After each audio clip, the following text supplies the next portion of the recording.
మహాపరిశుద్ధులను మహోన్నతుడైన మా తండ్రి మీకు స్తోత్రం నాయన. ఈ సాయంత్రకాల సమయంలో మేమందరం మీ సన్నిధిలో చేరి మీ జీవం గల వాక్యాన్ని మేమందరం ఆలోచించుటకు మీరు చూపుతున్న కృపను బట్టి స్తోత్రం నాయన. తండ్రి, మీ పాదముల చెంత మేమందరము చేరి ప్రాధేయపడుచున్నాం. మా ఆత్మను రక్షింపబడుటకు, రక్షణలో స్థిరముగా ఉండుటకు ఏ వాక్యమైతే అవసరమో ఆ వాక్యంను మీరు మాకు దయచేయమని ప్రాధేయపడుచున్నాను తండ్రి. మా ప్రభువును ప్రియరక్షకుడైన యేసుక్రీస్తు ప్రభుల పేరిట ఈ కృతజ్ఞతాస్తుతి ప్రార్థన మీకే సమర్పించి ప్రార్థించి వేడుకొంచున్నాను తండ్రి. ఆమెన్. ప్రభునందు ప్రియమైన దేవుని వాళ్ళారా, కూడి వచ్చిన మీ అందరికీ మన ప్రభువును ప్రియరక్షకుడైన యేసుక్రీస్తు ప్రభుల పేరిట నా హృదయపూర్వక వందనములు తెలియజేస్తున్నాను. ఈ సమయంలో మనము గత వారము ప్రారంభించుకున్న శరీరము, హృదయం, మనస్సు, ప్రాణం, ఆత్మ అను వీటన్నిటికీ సంబంధించిన అనేక విషయాలు మనం బైబిల్లో నుండి తెలుసుకోవడానికి ప్రయత్నిస్తున్నాం. సౌండ్ క్లియర్గా ఉందా అందరికీ? బయట ఉన్న వాళ్ళకు కూడా ఓకే.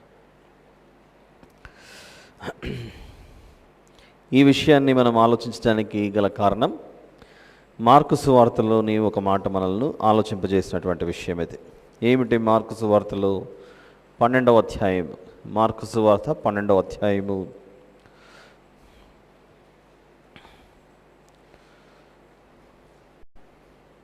29వ వచనంలో,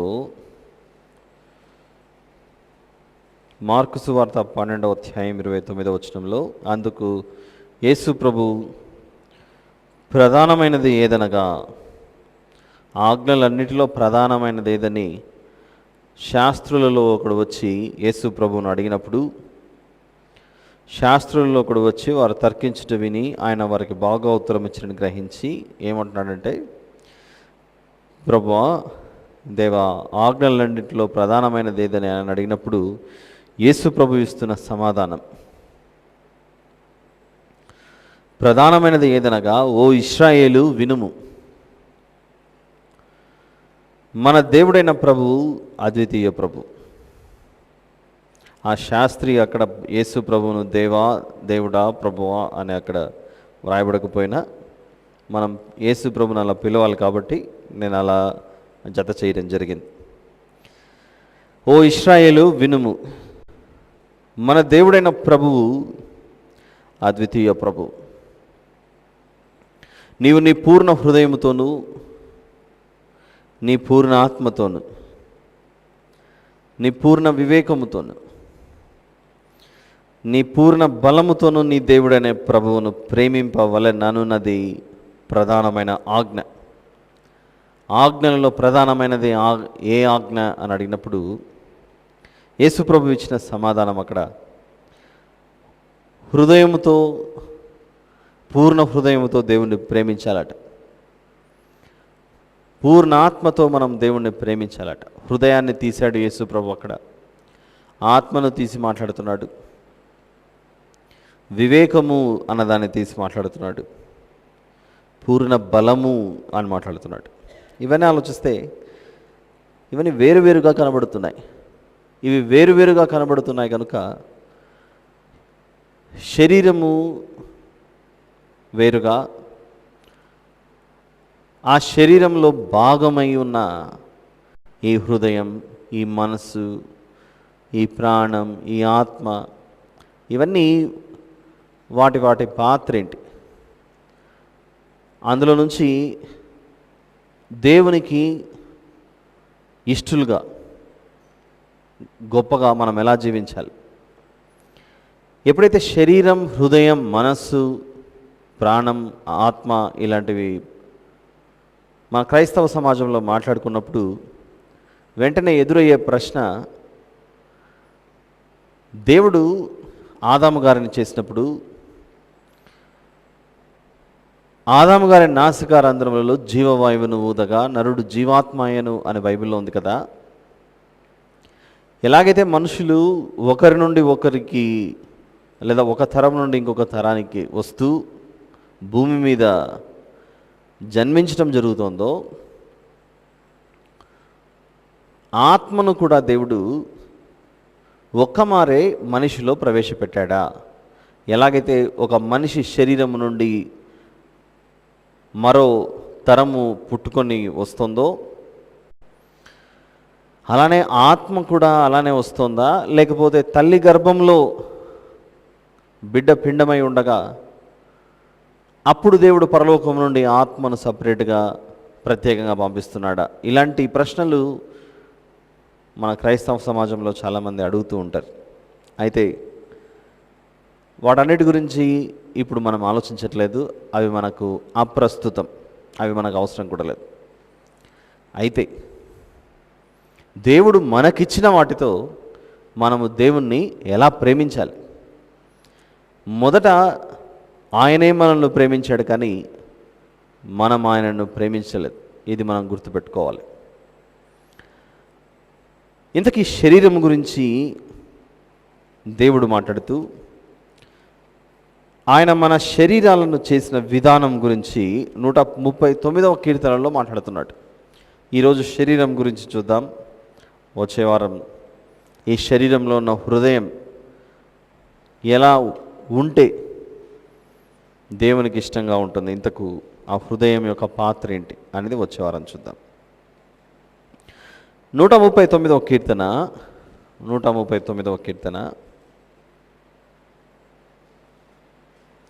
13వ వచనం నుండి కొన్ని మాటలు మనం చూద్దాం. 139 కీర్తన 13వ వచనం నుండి, నా అంతరింద్రియములను నీవే కలుగజేసితివి,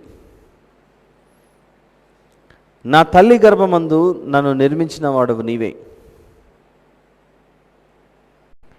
నీవు నన్ను కలుగజేసిన విధము చూడగా భయమును ఆశ్చర్యమును నాకు పుట్టుచున్నవి. అందును బట్టి నేను నీకు కృతజ్ఞతాస్తుతులు చెల్లించుచున్నాను. భక్తుడైన దావీదు గారు ఈ కీర్తన రాస్తూ, నా అంతరింద్రియములను నీవే కలుగు చేసేటివి. పైకి కనబడుతున్న ఈ చర్మం, దాని లోపల ఉన్నటువంటి శరీర భాగాలు, గుండె కావచ్చు, ఊపిరితిత్తులు కావచ్చు, మరొకటి ఏదైనా మన శరీరంలో ఉన్న ప్రతి అవయవం గురించి, ఆ అంతరింద్రియములను నీవే కలుగు చేసావు తండ్రి. నా తల్లి గర్భమందు నన్ను నిర్మించిన వాడవు నీవే. ఈ అవయవాలన్నీ ఎలా నిర్మించబడ్డాయో ఆలోచిస్తుంటే మా కన్నులకు లేదా మా తలంపులకు అవి అంతు చిక్కట్లేదు. ఎంతో గొప్పగా ఈ శరీరమును నీవు చేసి ఉన్నావు. ఈ శరీరమును నీవు కలుగు చేసిన విధమును గురించి మేము ఆలోచిస్తుంటే ఒకవైపు భయము పుడుతోంది, మరోవైపు ఆశ్చర్యము కలుగుతోంది. ఎందుకు భయము? దేవుని యొక్క శక్తి అలాంటిది కనుక. ఆశ్చర్యం ఏంటి? ఎలా చేయగలిగాడు? కనబడుతున్న ఈ శరీరంతో పాటుగా మన మట్టి నేత్రములకు కనబడని ఎన్నో సూక్ష్మమైన కణములు, మైక్రో సెల్స్ కలిగి ఉన్నది బాడీ. ఇది మన శరీరం. వాటర్ని ఫిల్టర్ చేయడానికి కొన్ని అవయవాలు, బ్లడ్ని ప్యూరిఫై చేయడానికి కొన్ని అవయవాలు, గాలి, శ్రేష్టమైన మంచి గాలి వెళ్ళడానికి మన శరీరంలోనికి ప్రవేశించడానికి నాసికా రంధ్రాలు, చూడటానికి చాలా చిన్నగా ఉన్న మన ముఖమునకు ఉన్న నేత్రములు ఒక సువిశాలమైన ప్రపంచాన్ని చూడగలుగుతున్నాయి. ఇవి చిన్నవే ఈ రెండు కళ్ళు. ఈ చిన్న కళ్ళు ఎంత పెద్ద ప్రపంచాన్ని చూస్తున్నాయి చూడండి. ఈ చిన్ని కళ్ళు ఇవి ఎంత సైజులో ఉన్నాయో అంత పట్టే ప్రాంతాలను మాత్రం ఇది చూడట్లేదు. దీనికంటే ఎన్నో రెట్లు ఎక్కువగా విస్తరించి ఉన్న దానిని ఈ కళ్ళు చూడగలుగుతున్నాయి. ఇలా ఆలోచిస్తే ప్రతి అవయవాన్ని దేవుడు చేసిన విధానం బట్టి ఆలోచిస్తే అవి మనకెంతో ఆశ్చర్యం కలగాలి. ఇంకా గాలి పీల్చటం మనిషి ఉద్భవించిన వెంటనే ప్రారంభమవుతుంది. తల్లి గర్భంలో నుండి బిడ్డ బయటికి వచ్చిన వెంటనే ఈ నోస్, ఈ ముక్కు ద్వారా గాలి పీల్చడం ప్రారంభమవుతుంది. మరి అంతకుముందు నోస్ లేదా? గర్భంలో ఉన్నప్పుడు కూడా ముక్కు, నోస్ ఉంది. కానీ లోపల ఉన్నప్పుడు ఊపిరి ఆడటానికి దేవుడు వేరే విధానాన్ని పెట్టి భూమి మీదికి రావడం ఆ క్షణం ప్రారంభమైన వెంటనే పాతదాన్ని నిలిపివేసి క్రొత్తదాన్ని దేవుడు తీసుకొస్తున్నాడు. ఇలా భూమి మీద రోజుకి ఎంతోమంది వస్తూ ఉండగా ఆ నవమాసాలు ఏ విధమైన ఊపిరి పీల్చాడో అది వెంటనే ఆగిపోయి ఇప్పుడు ఒక క్రొత్తదనం రాబోతోంది. అలా భూమి మీద ప్రపంచంలో ఎన్ని దేశాలలో ఎన్ని హాస్పిటల్స్, ఆ అన్ని హాస్పిటల్స్లో పిల్లలు పుడుతున్నప్పుడు దేవుడు వారి మీద తన దృష్టి నుంచి వారిని బ్రతికిస్తున్నాడంటే దాంట్లో దేవుని యొక్క సంకల్పం, దేవుని యొక్క అనాది ఆలోచనలు ఎంత గొప్పగా ఉన్నవో మనం ఆలోచించాలి. అది చెప్తున్నాడు భక్తుడు ఇక్కడ 139 కీర్తన. నా తల్లి గర్భమందు నన్ను నిర్మించిన వాడవు నీవే, నీవు నన్ను కలుగజేసిన విధము చూడగా భయమును ఆశ్చర్యమును నాకు పుట్టుచున్నవి. అందును బట్టి నేను నీకు కృతజ్ఞతాస్తుతులు చెల్లించుచున్నాను. ఏ రోజైనా మనం, దేవా నాకు ఈ శరీరం ఇచ్చావు, ఈ శరీరానికి ప్రతి అవయవాన్ని నువ్వు ఏ లోపము లేకుండా నీవు నాకు కలుగజేశావు. ఎంతమంది, అనేక మంది జన్మించినప్పుడు ఏ అవయవ లోపం లేకుండా పుట్టాలి నా బిడ్డలను కోరుకుంటారు. కానీ కొందరికి తమ బిడ్డలు జన్మించినప్పుడు మూగవారిగానో చెవిటివారిగానో, ఏదో ఒక చెయ్యి ఉండి ఇంకొక చెయ్యి లేకపోవడమో, లేదా అవయవాలు ఉన్న ఆ తర్వాత పోలియో లాంటివి వచ్చి అవయవాల బలము శక్తిని కోల్పోయినప్పుడు, ఇలాంటి బాధ కలిగినప్పుడు ఎంత దయనీయం పరిస్థితి. శరీరం అంతా బాగున్న మానసిక స్థితి బాగలేని బిడ్డలు జన్మించడం ఎంతో ఇబ్బందిని కలుగజేసేది. అది దాని కొరకు మనము పోసే సంపద, ఈ అవయవం మళ్ళీ వస్తుందా, వీరికి మామూలు మనిషి అవుతాడా లేదా, మామూలు మనిషిగా బిడ్డ వస్తాడా లేదా అని కొన్ని లక్షలు, కొందరైతే కోట్లు ఖర్చు పెట్టిన పరిస్థితి కూడా. ఈ మధ్యకాలంలో ఒక బిడ్డ ఆరోగ్యము క్షీణిస్తే ఆ బిడ్డను బాగు చేయడానికి ఎక్కడో అమెరికా నుంచి ఒక ఇంజెక్షన్ తెప్పించాలట. ఆ ఇంజెక్షన్, ఒక్క ఇంజెక్షన్ కాస్ట్ 16 కోట్లు, 16 crores. అది 16 కోట్లు అంటే ఆ బిడ్డ బ్రతకడానికి వెచ్చించే ఆ మనీ ఉంది చూసారా, ఆ డబ్బు 16 కోట్లు. అంటే ఈ శరీరంలో ఉన్న దేవుడు ఏర్పాటు చేసిన ఈ అవయవాల విలువ చాలా గొప్పది, ఇది చాలా గొప్పది, ఇది వెలకట్టలేనిది. ఈ వారం శరీరం గురించి చూస్తాం. వచ్చే వారం శరీరములో దేవుడు ఉంచిన హృదయంలో మనం దేవుని ఎలా కలిగి ఉండాలో దాన్ని ఆలోచిస్తాం. కనుక ప్రస్తుతానికి ఈ వారం కొద్ది నిమిషాల పాటు మనం కేవలం శరీరం గురించి ఆలోచిద్దాం.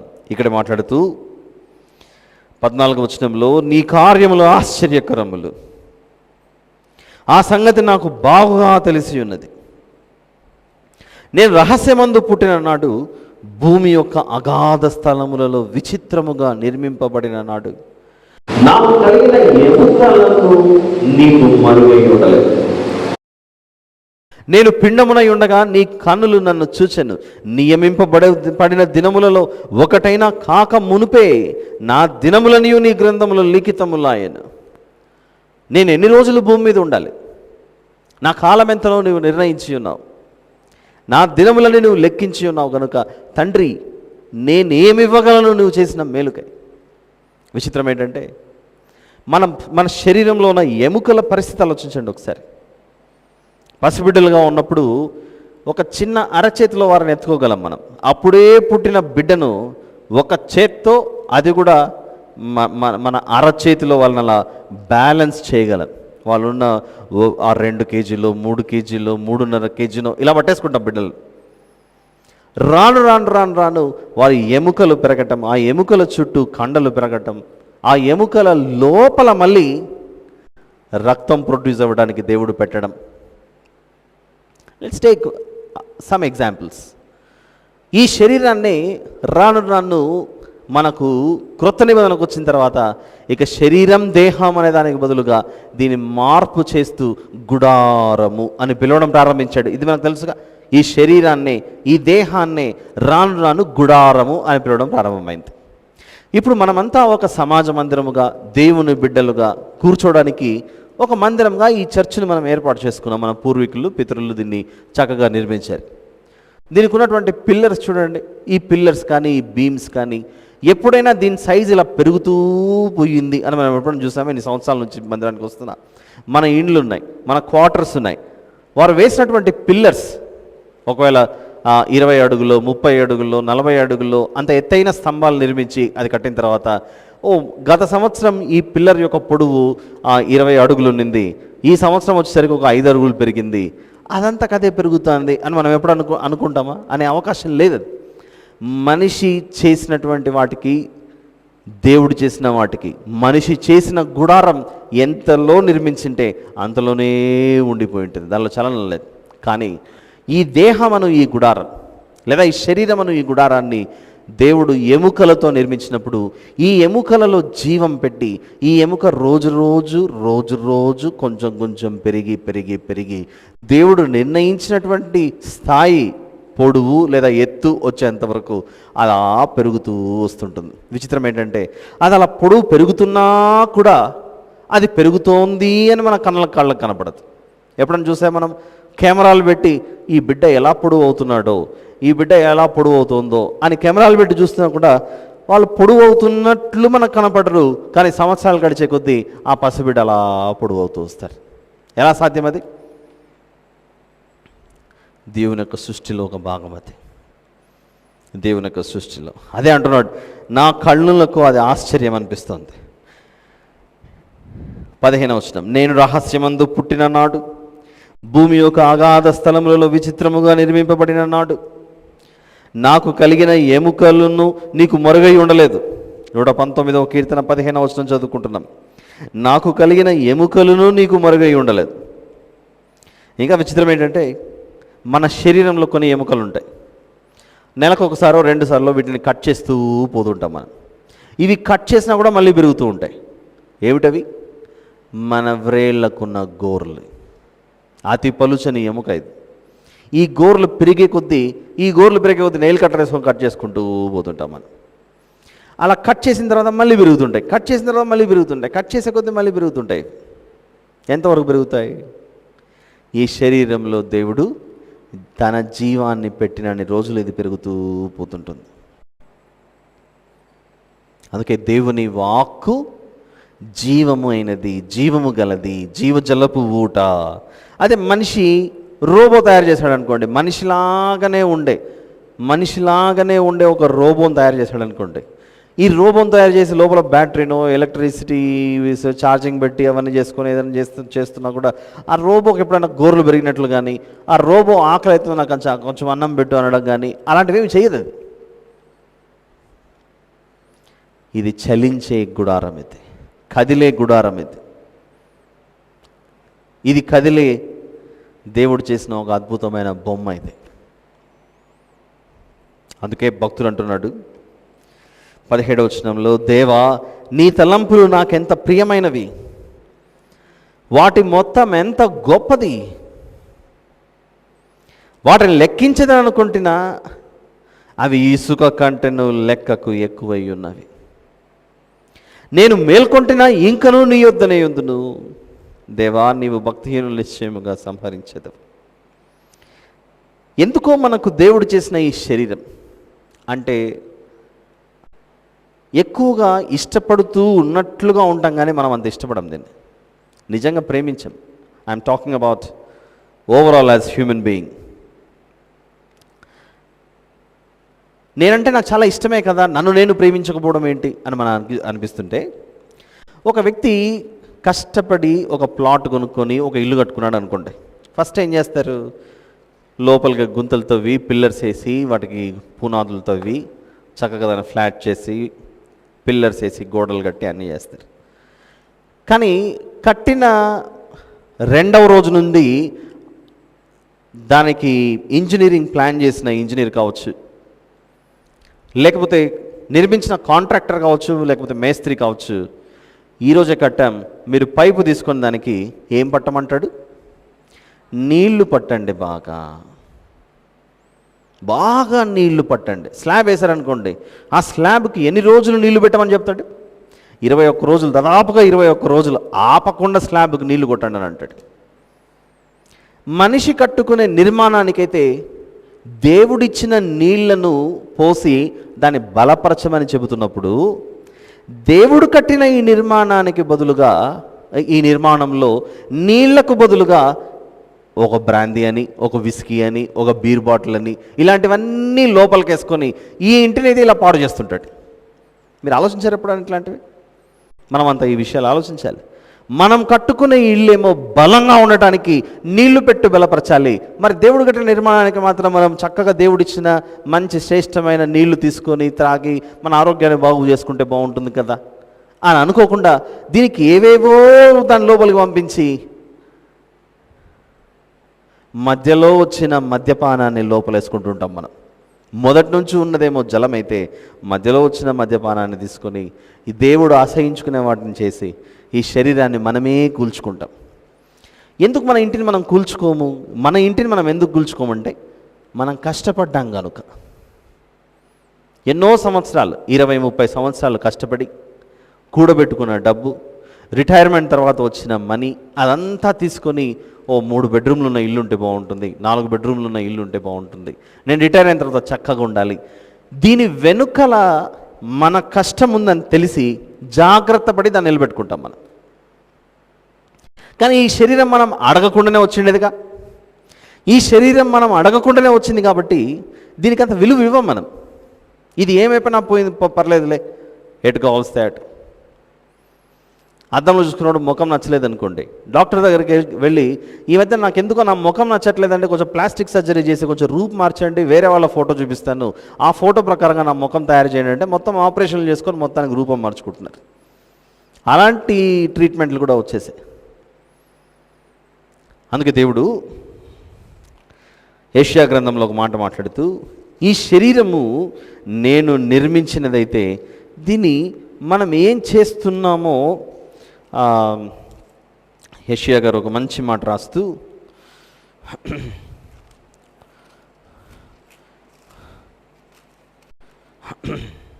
55వ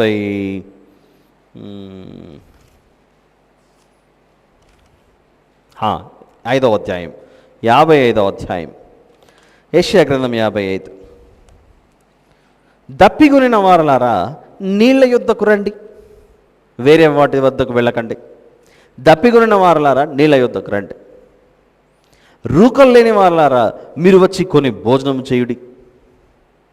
రండి, రూకలు లేకపోయినను ఏమియూ నీయకే ద్రాక్షరసమును పాలను కొనుడి అని చెప్పి 2వ వచనంలో చెబుతూ, ఆహారము కాని దాని కొరకు మీరేలా రూకలిచ్చెదరు?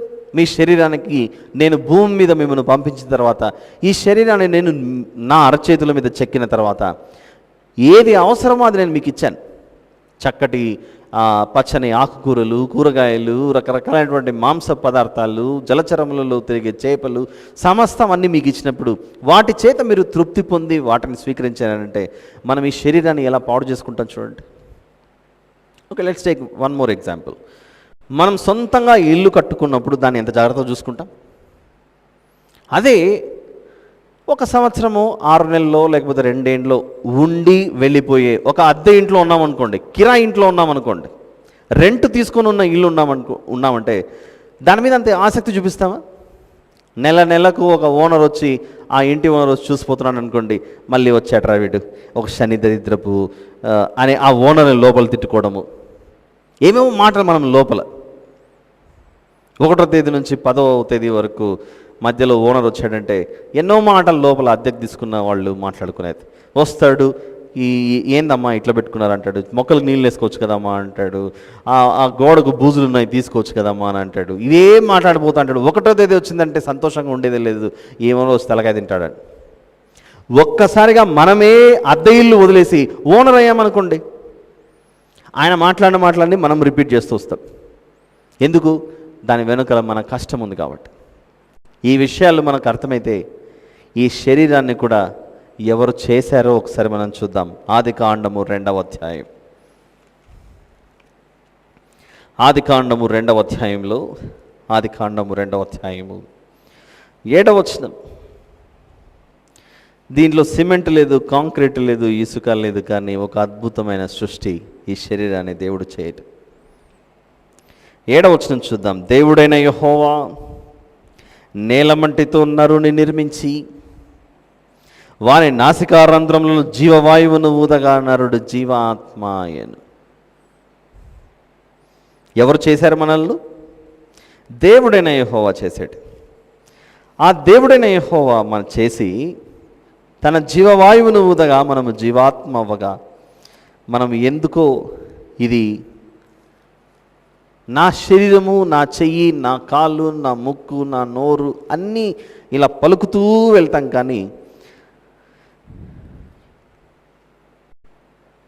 ఇందులో నా దేవుడు ఉంటున్నాడు అన్న విషయం మాత్రం మర్చిపోతాం.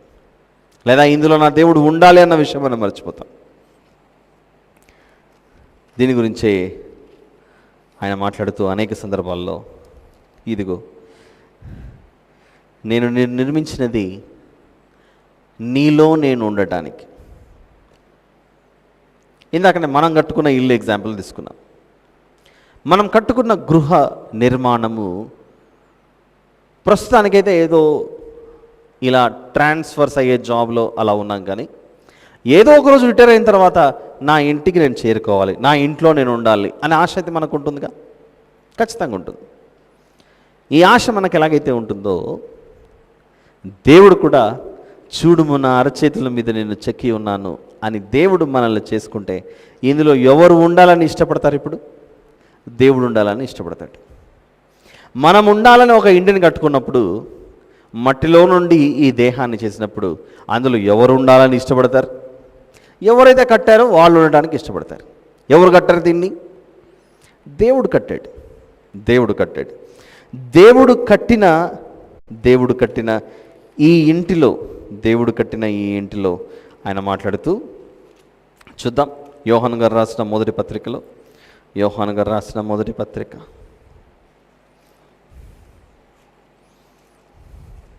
ఆయన ఆశ, ఆయన కోరిక, ఈ శరీరాన్ని ఆయన నిర్మించి 3వ అధ్యాయం, యోహాను గారు రాసిన మొదటి పత్రిక 3వ అధ్యాయం 24వ వచనం చూద్దాం. 24.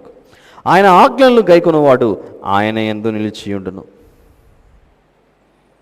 ఆయన వాని యందు నిలిచియుండును, ఆయన మన యందు నిలిచియున్నాడని ఆయన మనకు అనుగ్రహించిన ఆత్మ మూలంగా తెలుసుకొనిచున్నాము. ఈ మాటలో ఆయన మన యందు నిలిచి ఉండాలన్నది ఆయన ఆశ.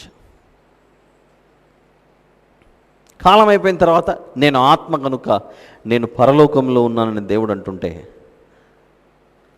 ఇందులో నివసించినటువంటి ఆయన ఈ నియమింపబడిన దినములు అయిపోయిన తర్వాత ఆయనతో ఉండటానికి మనల్ని తీసుకెళ్తాడు. ఆయనతో ఉండటానికి మనల్ని తీసుకెళ్తాడు. అందుకే ఈ శరీరం విషయంలో దీనికి బయట మనము ఎన్ని అలంకరణలు చేసుకున్నా మనకు గుర్తుండనిది ఏంటంటే, ఈ గుడారం లేదా ఈ దేహం దేవునిది, ఇది ఆయనది. 50-60 సంవత్సరాలు ఎన్నో పనులు చేసి కష్టపడి, నేను ఎలాగైతే ఒక చిన్న స్థలం కొనుక్కొని నిర్మించుకొని అందులో ఉండాలని ఇష్టపడుతున్నానో, దేవుడు కూడా భూమి అను ఆయన ఆస్తిలో నుండి కొంత మన్ను తీసుకున్నాడు. ఆ మన్ను తీసుకొని దానికి రూపం ఏర్పరిచి, ఆ రూపంలోనికి ఆయన గాలిని ఊదగా నరుడు చలించటం, కదలటం ప్రారంభించాడు.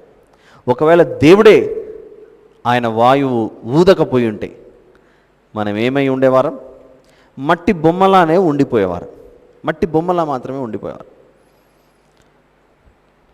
మట్టి బొమ్మ అని అంటున్నాను, కానీ ఆయన జీవవాయువు ఒక్కసారి మనల నుండి వెళ్ళిపోతే ఈ మట్టి బొమ్మ కాస్త ఆ బొమ్మ అన్నది పక్కన పెట్టి చివరికి ఏమైపోతుంది? అది మట్టి అయిపోతుంది. మట్టిలో నుండి వచ్చినది తిరిగి మట్టిలోనికి వెళ్ళిపోతుంది. ఇది ఈ శరీరం పరిస్థితి. కాబట్టి ఈరోజు ఇక్కడ కూర్చున్న మనందరితో దేవుడు మాట్లాడుతూ, మనం నిర్మించుకున్న గృహాల మీద మనకున్నంత ఆసక్తి, ఇది నిజంగా ఇది నా సొత్తు కాదు, ఇది దేవుని సొత్తు. దేవుడు ఉండాలని ఇష్టపడి కట్టుకున్న నిర్మాణం ఇది.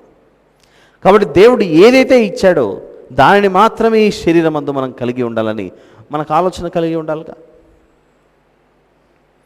ఇంటికి అతిథులు వస్తున్నారనుకోండి, ఎవరైనా ఆహ్వానించారు, క్రిస్మస్ అప్పుడు, ఈస్టర్ అప్పుడు, బర్త్డే, మ్యారేజెస్, ఇలాంటి ఏవేవో అకేషన్స్ అప్పుడు, ఇలాంటి సందర్భాలలో ఇంటినంతా చాలా చెత్త చెదారము బూజు వీటన్నిటితో నింపి రండి మా ఇంట్లో కూర్చోండి అతిథిని ఆహ్వానిస్తామా?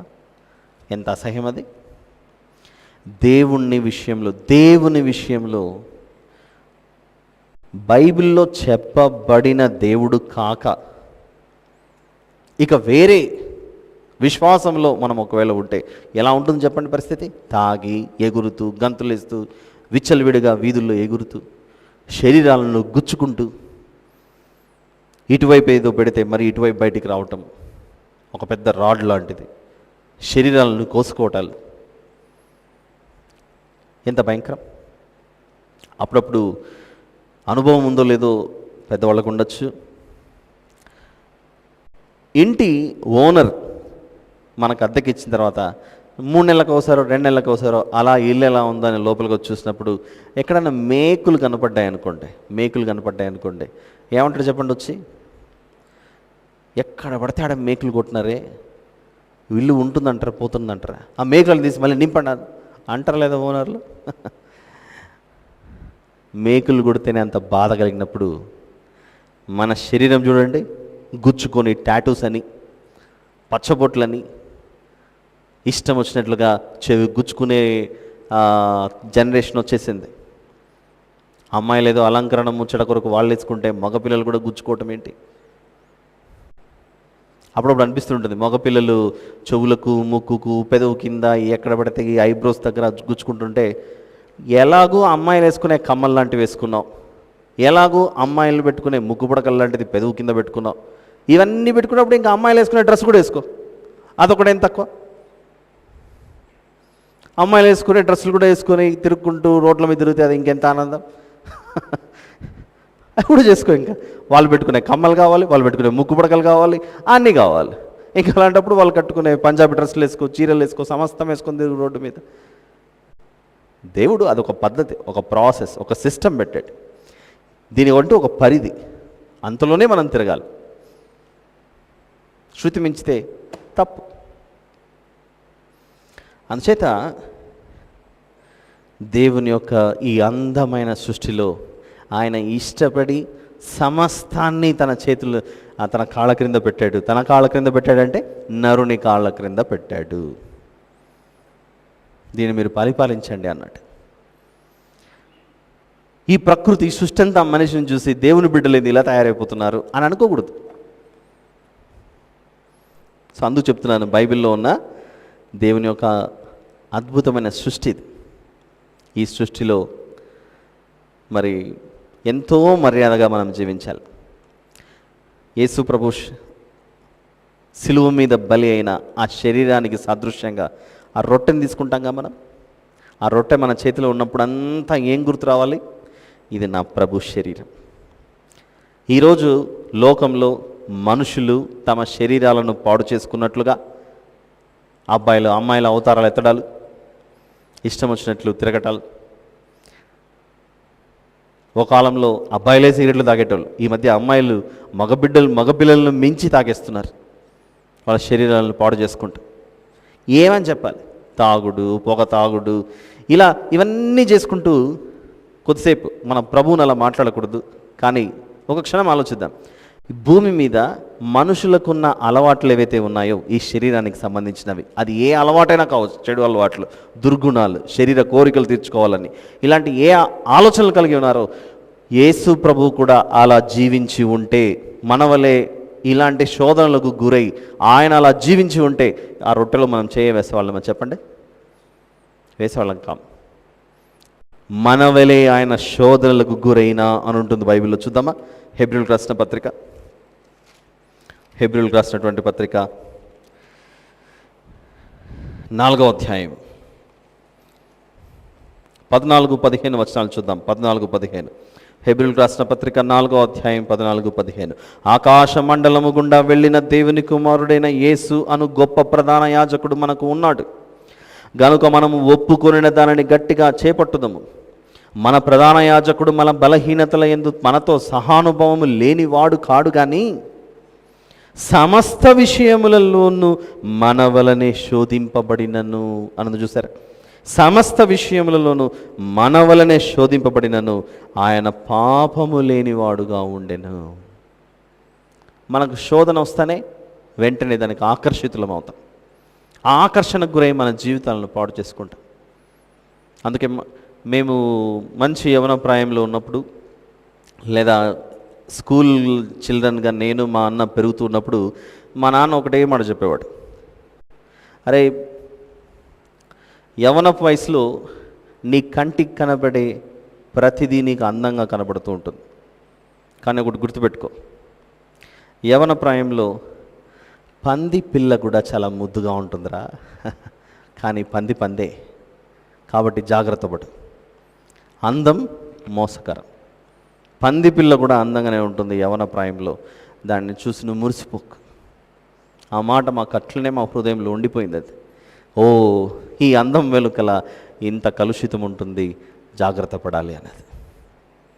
అలా యేసు ప్రభు కూడా ఇక్కడ చెబుతూ సమస్త విషయములలోనూ మన వలనే శోధింపబడినను అంటే, సమస్త విషయంలో అంటే లోకంలో ఆయన శరీరాన్ని ధరించి ఉన్నాడు కనుక ఈ శరీరానికి ఎలాంటి శోధనలు వచ్చాయో అపవాది యేసు ప్రభువును కూడా అలా శోధించాడు.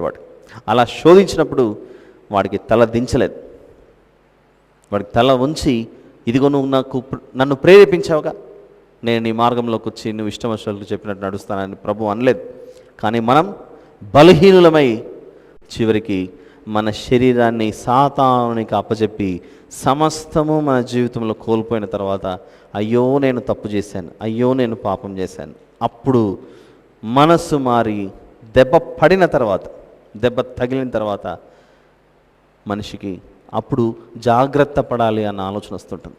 కాబట్టి ఆ స్థితిలోనికి ఈ శరీరాన్ని తీసుకెళ్ళక దేవుడిచ్చిన ఈ శరీరాన్ని చక్కగా దేవుడు మెచ్చినట్లుగా మనము ఆయనకు సమర్పించుకొని జీవిద్దాం. మిగిలిన భాగాన్ని వచ్చే వారం మాట్లాడుకుందాం.